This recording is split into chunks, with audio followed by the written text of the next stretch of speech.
राधे राधे दोस्तों, जय श्री कृष्णा। रूबी लोकगीत में आप लोग का बहुत बहुत स्वागत है। तो चलिए, मैं एक बहुत ही प्यारा तिलक का गीत लेके आई हूँ। आप लोग ध्यान से सुनिए, फुल वॉच करके सुनिए और कमेंट में बताइए कि गाना कैसा लगा। लाइक कर दीजिए और जो भी चैनल पे नया है वो कमेंट आप लोग सब्सक्राइब कर दीजिए चैनल को। तो चलिए, मैं सुना रही हूँ ये गाना।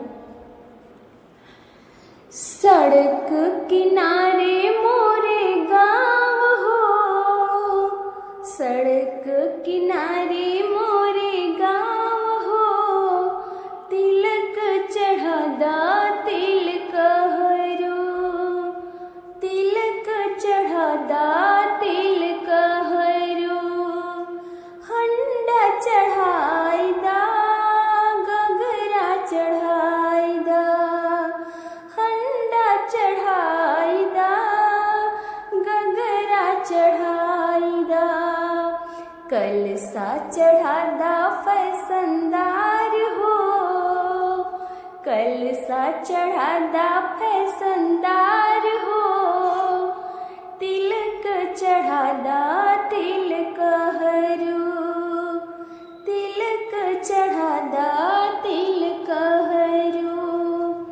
सड़क किनारे मोरा गाँव हो, तिलक चढ़ादा तिलक हरू, सिकड़ी चढ़ाईदा अंगूठी चढ़ाईदा, सिकड़ी चढ़ाईदा अंगूठी चढ़ाईदा, घड़िया चढ़ादा फैसनदार हो, तिलक चढ़ादा तिलक हरू, घड़िया चढ़ादा फैसनदार हो, तिलक चढ़ादा तिलक हरू।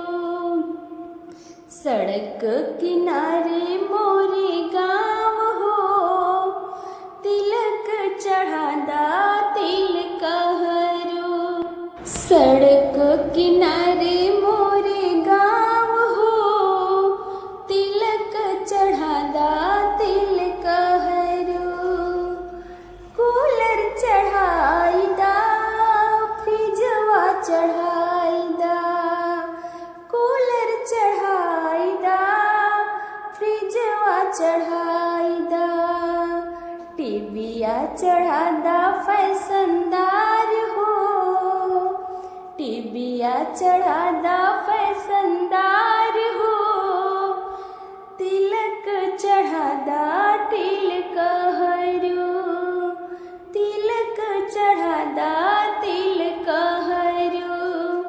सड़क किनारे मोरे गाँव हो, तिलक चढ़ादा तिलक हरू। जय माता दी दोस्तों, जरूर बताइए गाना कैसा लगा।